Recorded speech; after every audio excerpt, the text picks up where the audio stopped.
하나님께서는 여호수아 1장에서 이스라엘에게 약속과 비전을 주셨습니다. 그리고 2장에서는 그 약속과 비전을 믿을 만한 증거를 주십니다. 우리는 지난 시간 여호수아 2장에서 라합의 선택과 믿음에 대하여 살펴보았습니다. 이것이 바로 그 증거입니다. 라합의 행동하는 믿음으로 인하여 여리고를 무사히 빠져나온 정탐꾼들은 그들이 겪었던 모든 일들을 보고합니다. 그런데 이들이 보고하기를 하나님께서 가나안의 온 땅을 우리에게 주셨다는 확신에 찬 보고를 합니다. 여호수아 2장 24절을 보겠습니다. 또 여호수아에게 이르되 진실로 여호와께서 그 온 땅을 우리 손에 주셨으므로 그 땅의 모든 주민이 우리 앞에서 간담이 녹더이다 하더라. 이들이 이렇게 확신에 찬 보고를 한 근거는 라합의 믿음의 고백에 근거한 것입니다. 이방 여인이었던 라합의 고백과 믿음의 행동은 이스라엘 백성들로 하여금 가나안 정복에 대한 확신을 가지게 하는 중요한 계기가 됩니다. 이어서 오늘 본문 3장에서는 어떻게 그 비전을 이룰 것인가 하는 것을 말씀하고 있는데, 이것이 약속의 땅을 향하여 나가는 이스라엘 백성들을 비롯하여서 오늘을 살아가는 우리들이 얻을 교훈과 도전의 말씀입니다. 약속의 땅을 눈앞에 둔 이스라엘 백성들의 마음은 어떠하였을까요? 아마도 두 마음이 공존하였을 것입니다. 40년을 광야에서 방황하던 그들이 꿈에 그리던 그 약속의 땅에 드디어 들어가게 되었다는 벅찬 감격이 있었겠지만, 한편으로는 한 번도 가보지 않은 땅에 대한 두려움이 있었을 것입니다. 그렇지만 이제는 불순종했던 과거를 끊고 애굽과 광야에서의 삶은 잊어야 합니다. 과거에 실패했던 역사를 반복하지 않기 위하여 거울을 삼는 것은 중요하지만 거기에 발목이 잡혀 머물러 있으면 안 됩니다. 요단을 건너지 못하면 광야의 삶은 지속될 수밖에 없습니다. 그렇기 때문에 반드시 요단을 건너야 합니다. 이것은 본문을 읽는 우리에게도 큰 도전과 깨달음을 줍니다. 과거의 삶과 삶의 방식을 끊어내지 않는다면 약속의 땅에 들어간다 해도 여전히 광야의 삶을 살게 될 것입니다. 그렇다면 하나님이 주신 비전, 이 요단강을 마른 땅으로 건너기 위하여 우리가 할 일은 무엇입니까? 먼저 하나님의 뜻을 구해야 합니다. 여호수아는 왜 시딤을 떠나 요단강 근처에서 3일을 머물러 있었을까요? 그것은 요단강을 건너기 전에 하나님의 뜻을 구하고 하나님의 때를 기다리고 있었을 것입니다. 그렇다면 인생의 요단강 앞에 서 있는 우리에게 있어서 하나님의 뜻을 구하는 것이 중요한 이유는 무엇일까요? 하나님의 뜻을 찾고 구하지 않는다면 내 앞에 놓여있는 현실을 내 속에 내오던 대로 판단하고 결정하기가 쉽기 때문에 그렇습니다. 과거 12명의 정탐꾼들은 가나안을 정탐하였습니다. 그들은 서로 다른 지역, 다른 사람들을 본 것이 아닙니다. 그들은 같은 땅, 같은 사람들을 보았지만 전혀 다른 보고를 하고 있는데 그것은 관점의 차이 때문에 그렇습니다. 10명의 정탐꾼은 하나님의 뜻보다 자신과 가족들의 안위에 더 관심을 두었습니다. 그들의 결정은 하나님의 나라보다 자신에게 어떠한 영향이 가느냐에 더 관심이 있었기 때문에 신앙적 관점이 아닌 극히 현실적인 보고를 한 것입니다. 그러나 갈렙과 여호수아는 하나님을 온전히 따랐다고 성경은 증언하고 있습니다. 다시 말해 갈렙과 여호수아는 사람의 관점이나 개인의 욕심을 떠나서 하나님의 뜻을 추구했기 때문에 그러한 결단을 할 수 있었던 것입니다. 그들은 하나님의 시각으로 현실을 바라보았습니다. 우리는 살면서 힘든 것 같으면 하지 않고 손해볼 것 같으면 기피합니다. 그러면서 좀 더 편안하고 안전한 삶, 풍요로운 삶을 소망합니다. 그러나 여호수아는 극히 세상적인 선택이나 결단을 해야 하는 현실 속에서 세상적 관점으로 현실을 바라보지 않기 위하여 하나님의 뜻을 구하고 있지 않습니까? 본문 1절을 보면 여호수아가 아침에 일찍 일어났다고 말씀합니다. 여호수아가 아침에 일찍 일어나 무엇을 하였는지는 성경은 구체적으로 말씀하고 있지는 않지만 아마도 하나님의 약속의 말씀을 붙잡고 기도하였을 것입니다. 여호수아가 아침 일찍 일어났다는 말씀은 본문 1절에만 기록된 것이 아닙니다. 6장 12절, 7장 16절, 그리고 8장 10절에서 반복하여 언급하고 있습니다. 아침에 일찍 일어났던 그날은 늘 중요한 사건이 있는 날이었습니다. 그가 아침에 일찍 일어나서 분명 하나님과의 깊은 교제의 시간을 가지므로 하나님의 뜻과 때를 구하였을 것입니다. 우리는 내가 계획하고 생각한 대로 인생이 흘러갈 것으로 생각합니다. 그러나 전혀 그렇지 않습니다. 한치 앞을 모르는 것이 인생입니다. 우리는 이 시간 이후의 일을 알 수 없습니다. 이렇게 잠시 뒤의 일도 모르는 인생이 무엇을 할 수 있을까요? 우리가 할 수 있는 일은 아무것도 없습니다. 그러므로 하루를 기도와 말씀 없이 시작하는 것보다 더 어리석고 더 교만한 것이 없다는 사실을 알아야 합니다. 우리는 하루를 시작하며 우리가 전혀 가보지 않은 길, 우리에게 주어진 오늘 이 하루를 어떻게 살 것인지, 오늘도 내 생각, 내 결정 가운데 하나님이 함께 하시기를 소망하며 우리의 모든 것을 맡기고 의지하는 그러한 시간을 가져야 합니다. 여러분들은 하루를 어떻게 시작하고 있습니까? 두 번째, 요단강을 마른 땅으로 건너기 위하여 우리가 할 일은 말씀의 뒤를 따라가야 합니다. 본문 3절과 4절을 보겠습니다. 백성에게 명령하여 이르되 너희는 레위 사람 제사장들이 너희 하나님 여호와의 언약궤 매는 것을 보거든 너희가 있는 곳을 떠나 그 뒤를 따르라. 그러나 너희와 그 사이 거리가 2000규빗쯤 되게 하고 그것에 가까이 하지는 말라. 그리하면 너희가 행할 길을 알리니 너희가 이전에 이 길을 지나보지 못하였음이니라 하니라. 언약궤는 하나님의 임재와 말씀을 상징합니다. 민수기 10장을 보면 언약궤의 역할이 잘 나와 있습니다. 먼저 언약궤는 앞서 행하며 길을 인도하는 역할을 합니다. 또한 대적을 물리치는 상징적 역할을 하고 있습니다. 그리고 하나님께서 함께 하신다는 증거의 역할을 합니다. 본문에서도 민수기에서 나타난 언약궤의 역할을 비슷하게 언급하고 있습니다. 본문 8절, 11절, 14절에서는 앞서 행하여 길을 인도하는 역할을 하고 있고 본문 10절에서는 대적을 물리치는 역할을 하고 있습니다. 그리고 본문 17절에서는 하나님이 함께 하신다는 증거의 역할을 하고 있습니다. 이러한 의미를 담고 있는 언약궤의 뒤를 따르라고 명령하고 있는데 이것은 요단강을 건너 약속의 땅을 향해 가는 우리가 반드시 기억해야 될 삶의 원리입니다. 언약궤의 뒤를 따르라는 것은 내 생각, 내 방법, 내 뜻이 앞서기보다는 하나님의 말씀이 인도하시는 대로 그 말씀의 뒤를 따라가라는 말씀입니다.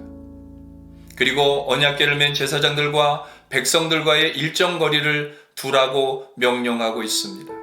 이것은 하나님의 거룩성을 말씀하기 위함이기도 하지만 그 뒤를 따르는 하나님의 백성들이 언약궤를 바라봄으로 인해서 하나님이 함께 하신다는 것을 잊지 않고 어떤 상황 속에서도 하나님을 바라보며 나가게 하시기 위함이라는 것입니다. 일반적으로 전쟁을 치르기 위해서는 보병을 먼저 보낼지, 기마병을 보낼지, 지형에 따른 적합한 군사들이나 적들을 두렵게 만들 강력한 군사들을 선봉에 세우지 않습니까? 이스라엘에게 그렇게 잘 훈련된 군사들이 없었을지라도 적어도 전쟁을 치를 만한 사람들을 선봉에 세우는 것이 상식적입니다. 우리가 살아가는 삶의 방식은 어떻습니까? 자신의 가진 것을 드러내고 학벌과 좋은 직장과 연봉을 자랑합니다. 이러한 모습은 내가 너보다 더 우월하다는 것을 보이기 위한 삶의 방식입니다. 이러한 가치가 세상에만 있는 것은 아닙니다. 우리의 신앙 안에도 이러한 가치들로 인해 우리의 신앙을 좀먹고 있습니다. 이렇듯 안목의 정욕과 이생의 자랑거리들을 삶의 목적으로 삼는 것은 어제 오늘만의 일은 아닙니다. 이에 다윗은 말합니다. 어떤 사람은 병거, 어떤 사람은 말을 의지하나 우리는 여호와 우리 하나님의 이름을 자랑하리로다. 수천 년 전의 인생들도 지금 우리와 별반 다르지 않았습니다.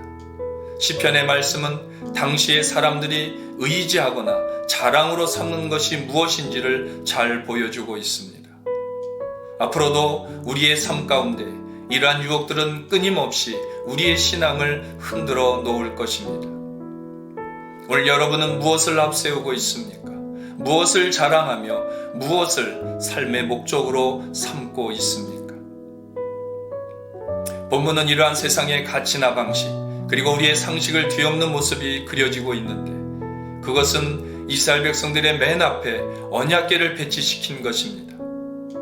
하나님의 언약궤를 맨 앞에 선봉에 세웠다는 것은 오직 하나님의 말씀을 따라 하나님만 바라보고 하나님만 의지하라는 의미의 말씀입니다.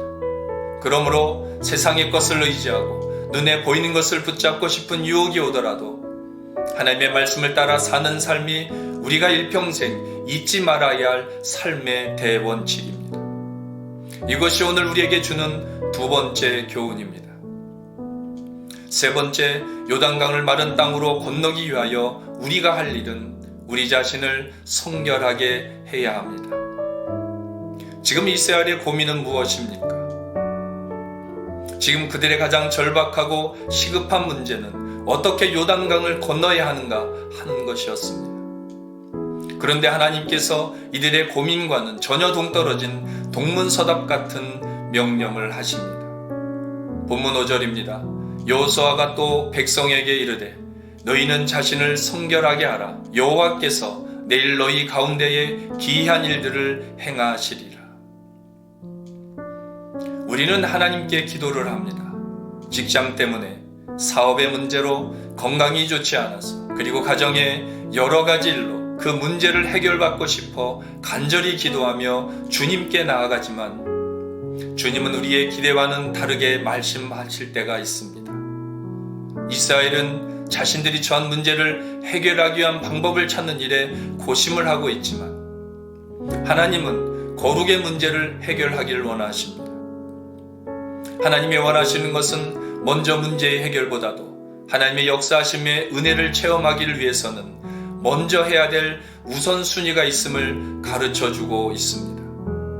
그것은 먼저 자신을 성결하게 하라는 것입니다. 본문에서는 어떻게 하는 것이 성결하게 하는 것인지 언급하고 있지는 않습니다. 그런데 과거 이스라엘 백성들에게 성결의 조건을 말씀하셨는데 그것으로 짐작해 본다면 먼저 옷을 빨아야 합니다. 그리고 여인을 갖가지 말아야 하고 하나님의 말씀을 따르고 준비하며 기다리는 것입니다. 그렇다고 출애굽기에서 말씀한 내용들을 다 지키면 성결해질 것이라는 의미로 말씀하신 것은 아닐 것입니다. 지금 이들에게 필요한 것, 이들이 알아야 할 것은 외적인 성결도 중요하겠지만 내적인 성결이 더 중요하다는 것을 알아야 합니다. 이렇게 내적으로 자신을 돌아보는 사람은 먼저 하나님과의 관계에 우선순위를 둡니다. 그러한 사람들은 하나님이 원하시는 것이 무엇인지를 분별하며 자신을 향하신 하나님의 목적이 무엇인지, 나의 잘못된 습관과 삶의 태도가 어떠한지를 점검하게 됩니다. 그러므로 문제 앞에 서 있는 우리에게 하나님께서 원하시는 것은 그 문제를 통해서 하나님의 뜻을 찾고 우리가 하나님의 백성답게 거룩한 삶을 살기를 원하십니다. 그리고 하나님이 주시는 축복받기에 부족함이 없는 준비된 인격과 그러한 삶을 살아가기를 원하십니다. 이러한 구별된 거룩함이 여러분들의 삶의 현장에서도 드러나기를 주의 이름으로 축원합니다. 끝으로 요단강을 마른 땅으로 건너기 위하여 우리가 해야 할 일은 말씀을 믿고 순종해야 합니다. 본문 6절입니다. 여호수아가 또 제사장들에게 말하여 이르되 언약궤를 메고 백성에 앞서 건너라 하매 그 언약궤를 메고 백성에 앞서 나아가니라. 이것은 과거 홍해를 건널 때와 상황이 비슷하지 않습니까? 출애굽기 14장 21절의 말씀을 한번 보겠습니다. 모세가 바다 위로 손을 내밀매 여호와께서 큰 동풍이 밤새도록 바닷물을 물러가게 하시니 물이 갈라져 바다가 마른 땅이 된지라. 그러나 다른 것이 있다면 홍해는 하나님의 은혜로 건넜지만 요단강은 하나님을 향한 신앙으로 건너야 한다는 것입니다. 건기 때에 요단강을 건너는 것은 문제가 되지 않습니다. 그러나 우기 때는 얘기가 달라집니다. 본문 15절에 나와 있듯이 지금 이스라엘이 요단강을 건너려고 하는 시기가 곡식을 거두는 시기라고 말씀합니다. 이 시기에는 요단강의 물이 항상 넘쳐났습니다. 건기 때에는 강폭이 10에서 30m에 깊이가 1m밖에 되지 않지만 우기 때에는 강폭이 1.6km에 깊이는 3에서 4m에 이르게 됩니다. 거기다가 헐몬 산의 눈이 녹아 흐르는 물은 마치 장마철에 계곡의 급류처럼 물살이 거세기 때문에 우기 때에는 장정이라도 요단강을 건너기가 쉽지 않습니다. 그렇게 요단 강가에 유숙한 이스라엘 백성들에게 어떠한 생각이 들었을까요? 슬금슬금 그들의 고질병인 불만과 절망이 깊은 내면으로부터 올라오지 않았을까요? 갈 길은 먼데 환경마저 도와주지 않습니다. 어떻게 무슨 수로 이 많은 사람들이 건널 수 있을까 하는 현실적인 생각들로 이스라엘 백성들은 또다시 절망과 좌절을 경험합니다. 지금 요단강 앞에 서 있는 이스라엘 백성들이 할 수 있는 것은 아무것도 없습니다. 오늘 우리의 형편과 상황을 둘러보면 요단강 앞에 서 있는 이스라엘 백성들과 같지는 않습니까? 하나님의 약속은 눈앞에 있는데 현실은 도저히 건널 수 없는 요단 강물처럼 흐르고 있는 그 순간 우리가 해야 할 일은 절망하는 것이 아니라 하나님의 말씀에 순종하는 것입니다. 그때 여호수아는 절망하고 좌절하고 있을 이스라엘 백성들을 모아놓고 말합니다. 본문 9절입니다. 여호수아가 이스라엘 자손에게 이르되 이리 와서 너희 하나님 여호와의 말씀을 들으라 하고 하나님의 말씀을 들으라고 말하고 있습니다. 여기서 듣다로 번역된 히브리어 샤마는 경청하다, 순종하다는 의미를 가지고 있습니다. 그러니까 본문 9절은 하나님께서 말씀하셨으니 그 말씀을 듣고 순종하라고 말하고 있는 것입니다. 이어서 여호수아는 그 말씀에 순종한 결과가 어떠한지 말합니다. 본문 10절입니다. 또 말하되 살아계신 하나님이 너희 가운데에 계시사 가나안 족속과 헷 족속과 히위 족속과 브리스 족속과 기르가스 족속과 아모리 족속과 여부스 족속을 너희 앞에서 반드시 쫓아내실 줄을 이곳으로서 너희가 알리라. 여호수아는 이스라엘 백성들로 하여금 말씀에 순종할 것을 촉구하고 있으며 그 말씀에 순종할 때 그들이 경험하게 될 일들을 말하는 것입니다. 그 순종의 결과 첫 번째는 살아계신 하나님이 너희와 함께 하신다는 것입니다. 너희가 하나님의 말씀에 순종하면 살아계신 하나님이 너희와 함께 하셔서 가나안 땅에 있는 모든 족속들을 쫓아내실 것이며 너희가 그것을 보고 알게 될 것이라고 말씀합니다. 그리고 순종의 결과 두 번째는 하나님이 온 땅의 주가 되심을 볼 것이라고 말씀합니다. 본문 11절과 13절입니다. 보라, 온 땅의 주의 언약궤가 너희 앞에서 요단을 건너가나니 온 땅의 주 여호와의 궤를 맨 제사장들의 발바닥이 요단물을 밟고 멈추면 요단물 곧 위에서부터 흘러내리던 물이 끊어지고 한 곳에 쌓여 서리라. 한마디로 온 땅의 주인 되시는 하나님께서 마른 땅으로 걷게 하실 것이라는 말씀입니다. 언약궤를 맨 제사장들의 발이 요단 강가에 잠기는 그 순간 무섭게 흐르던 요단 강물이 멈추었습니다. 본문 16절을 보겠습니다. 곧 위에서부터 흘러내리던 물이 그쳐서 사르단에 가까운 매우 멀리 있는 아담 성읍 변두에 일어나 한 곳에 쌓이고 아라바의 바다 여매로 향하여 흘러가는 물은 온전히 끊어짐에 백성이 여리고 앞으로 바로 건널세. 이러한 하나님의 역사는 그곳에 있는 이스라엘 백성들만 본 것이 아니라 성경에는 나와 있지 않지만 숨어서 이스라엘의 동태를 살피는 여리고의 첩보병도 보지 않았을까요? 그리고 가나안의 온 땅의 사람들이 본 사건임을 본문 16절은 말씀하고 있습니다. 본문에 의하면 아담 성읍에서부터 아라바의 바다, 염해 즉 사해 근처까지 요단 강물이 갈라졌음을 말씀하고 있습니다. 아담 성읍은 이스라엘 백성들이 요단강을 건너는 지점부터 상류 즉 북쪽으로 약 25km 떨어진 곳에 위치하고 있으며 사해는 남쪽으로 8km 정도 떨어진 곳에 위치하고 있습니다.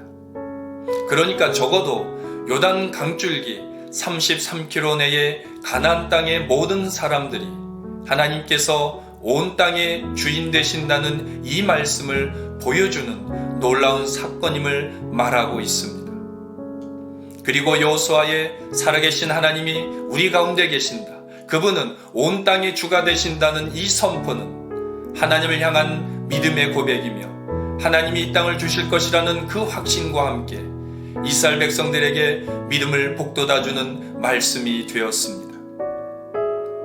그러므로 요단강 앞에 서 있는 우리가 해야 할 일은 현실과 상황이 어떠한지 계산하는 것이 아니라 하나님을 향한 절대 믿음과 순종의 삶으로 나가는 것입니다. 말씀을 맺겠습니다. 우리는 언제까지 실패의 장소인 광야나 시딤에 머물러 있을 수 없습니다. 우리 앞에 두려운 요단 강물이 흐를지라도 우리는 계속해서 믿음의 발걸음을 내디뎌야 합니다. 그리할 때에 마른 땅으로 걸을 수 있습니다. 그러기 위해서 우리가 해야 할 일은 먼저 하나님의 뜻을 구해야 합니다.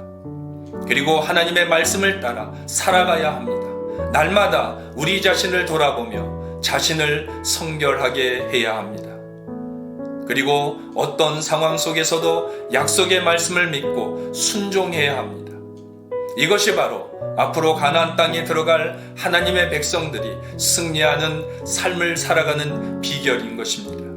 그러므로 약속의 땅에 들어서는 우리는 우리의 전 환경과 상황을 다스리는 하나님을 바라보아야 합니다. 그리고 하나님의 뜻을 구하며 하나님이 약속하신 말씀을 따라 순종하는 삶을 살아야 합니다. 그리하면 우리의 삶 가운데에 반드시 마른 땅에 굳게 서는 역사가 일어날 것입니다. 그러한 은혜와 축복이 여러분들의 삶 가운데 일어나며 그러한 삶의 간증이 넘치는 여러분들의 삶이 되시기를 주의 이름으로 축원합니다.